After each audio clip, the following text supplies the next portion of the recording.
পিতামাতা মারা গেলে কারা পিণ্ডদান করে? ছেলে নাকি বৌমা? আগে ছেলেই তো করবে, কিন্তু বৌমা পিণ্ডদান করেছিল। রাজা দশরথের পিণ্ডদান করেছিলেন মা সীতা দেবী। সবাই যখন জঙ্গলের মধ্যে, আপনারা সবাই জানেন 14 বৎসর বনবাসে গিয়েছিল সীতা দেবী, রামচন্দ্র আর লক্ষ্মণ। ঠিক সেই সময় পুত্র শোকে দেহত্যাগ করেছিলেন রাজা দশরথ। স্বপ্নাদেশ দিলেন, মা আমি মারা গেছি, তোমরা আমার পিণ্ডদান করো। কিন্তু পিণ্ডদান করতে গেলে কিছু তো লাগবে, বনের ভিতরে কোথায় পাবে? রাম আর লক্ষ্মণ দুই ভাই যখন কিছু আয়োজন করতে গেল, কিন্তু বারবার এসে দেখা দিচ্ছে রাজা দশরথ, বৌমা দেরি করো না, কারণ স্বর্গের দরজাটা বন্ধ হয়ে যাবে, তুমি তাড়াতাড়ি আমার পিণ্ডদান করো। মা সীতা কোনো উপায় না পেয়ে, আপনারা অনেকেই হয়তো জানবেন, পিণ্ডদান করেছিল মাত্র 5 জনকে সাক্ষী রেখে। কে?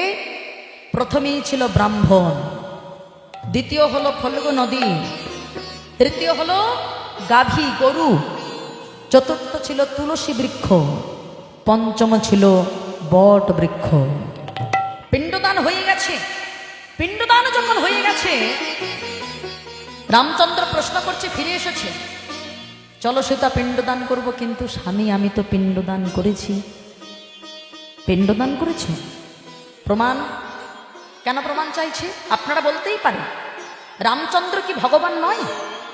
অন্তর্যামী তো। তাহলে ভক্ত কি করছে কি করছে না উনি কি জানেন না? মা সীতা পিণ্ডদান করেছে কি করেননি রামচন্দ্র কি জানেন না বাবা? জানেন।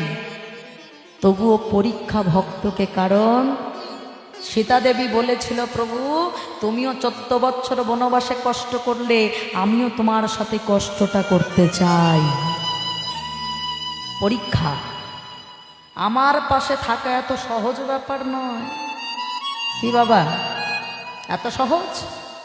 পরীক্ষা করলেন ভগবান, সীতা তোমাকে প্রমাণ দিতে হবে তুমি কেমন করে পিণ্ডদান করেছ। কেন? ব্রাহ্মণ সাক্ষী। ব্রাহ্মণের কাছে গেলেন, যে ব্রাহ্মণ দিয়ে পিণ্ডদান হয়েছে সেই ব্রাহ্মণ অস্বীকার করলেন। কেন? ব্রাহ্মণ ভাবলেন রাজা দশরথের ছেলে হলো রামচন্দ্র, মানে তো রাজা, একবার পিণ্ডদানে অর্থ পেয়েছি, অস্বীকার করলে আবার অর্থ পাবো। বোঝা গেল? কিছু মনে করবেন না যদি কেউ এখানে ব্রাহ্মণ উপস্থিত থাকে। হ্যাঁ, কেন জানেন? এটা আমার কোনো বাড়ির বানানো গল্প নয়, এটা শাস্ত্রের গল্প।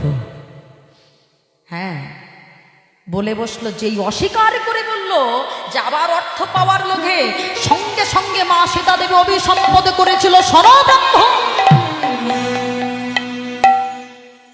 তুমি অর্থের লোভে মিথ্যে কথা বলেছ। যতই তোমার অর্থ থাক না কেন, তোমার ঘরে কখনো লক্ষ্মী দাঁড়াবে না।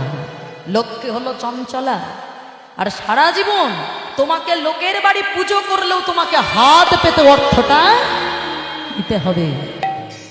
ব্রাহ্মণ দেখবেন পুজো করার পরে বলতে তো পারে, মা এমনি দিয়ে দাও অর্থ, ওটা নয়, আগেই হাত পাততে হবে বাবা। সে যত বড় দরের ব্রাহ্মণ হোক না কেন, অভিসম্পাত হয়ে গেল। চলে গেল ফল্গু নদীর কাছে। ফল্গু, তুমি বলো আমি তোমাকে সাক্ষী রেখে আমার শ্বশুর মশাইয়ের পিণ্ডদান করেছিলাম কিনা। ফল্গু ভাবলো, মা সীতার চরণ পরশ পেয়েছি, যদি না বলি রাজা দশরথ তাহলে এই জলে নেমে পিণ্ডদান করবে, তাহলে তো আমি ভগবানের চরণের পরশ পাব। মিথ্যে করে বলে বসলো, আমি জানি না পিণ্ডদান হয়েছে কিনা। সঙ্গে সঙ্গে অভিসম্পদ করলো, শোনো শোনো ফল্গু, আমি তোমাকে অভিসম্পদ করলাম, তুমি অন্তঃসলীলা হয়ে যাও।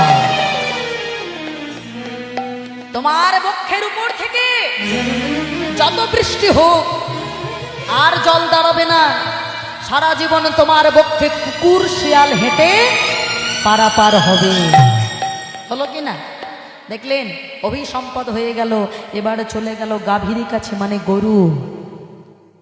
গরুর কাছে যেই গেল, গরু সঙ্গে সঙ্গে বলে বসলো, না মাকে তো আমি দেখিনি।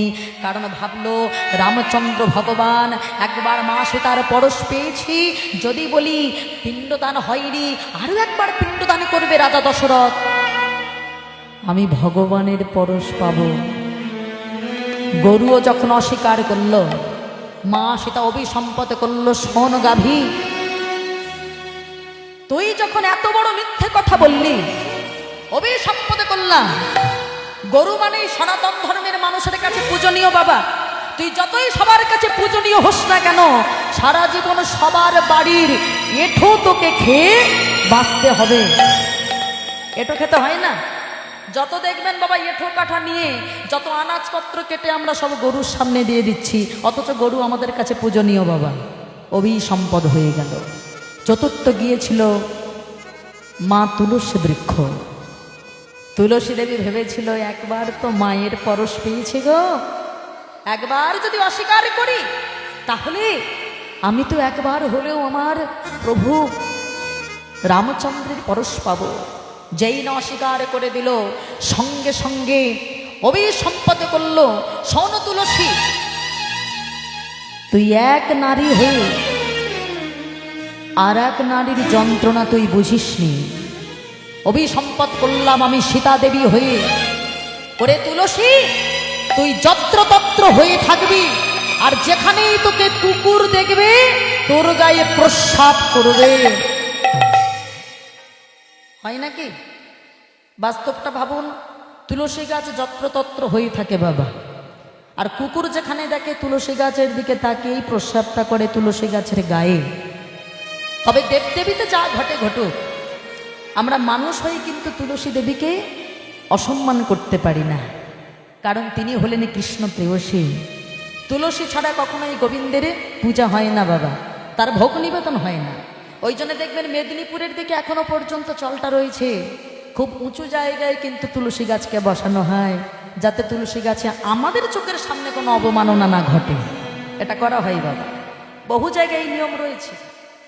এই গেল 4 জনের কাছ থেকে অস্বীকার হয়ে গেল, কিন্তু বট বৃক্ষ কিন্তু স্বীকার করেছিল যে মা সীতা দেবী আমাকে সাক্ষী রেখে রাজা দশরথের পিণ্ডদান করেছে। সঙ্গে সঙ্গে মা সীতা আশীর্বাদ করেছিল, ওরে বট বৃক্ষ, আমি তোকে আশীর্বাদ করলাম। গরমের সময় সে জীবকুল হোক আর পশুকুল হোক, যত কখনো কোনো প্রাণী তোর এই গাছের তলায় এসে দাঁড়াবে, হ্যাঁ গো মাইরা, অন্য গাছের তলায় গরমের সময় যত না ঠান্ডা, বট গাছের তলায় দাঁড়াবেন একদম মনটা দেহটা শীতল হয়ে যাবে। আশীর্বাদ। তবে তোর যত বড় দেহ থাকবে তত বড় ফল আমি তোর দেব না। কেন? কারণ তোর গাছের তলায় কোনো প্রাণী দাঁড়ালে যদি বড় ফল হয় তাহলে তার মাথায় পড়লে সে আঘাত হবে। তাই যত বড় দেহ তত বড় ফল কিন্তু আমি দেব না। তাই মা সীতা দেবী তিনিই পিণ্ডদান করেছিলেন বাবা, তার শ্বশুর মশাই। সেখান থেকে এই রীতি নিয়ম সব জায়গায় চলে গেল যে গয়াধামে যদি আমাদের পূর্বপুরুষের উদ্দেশ্যে, পিতামাতার উদ্দেশ্যে যদি পিণ্ডদান করতে পারি তাহলে তাদের মোক্ষ লাভ হবে বাবা।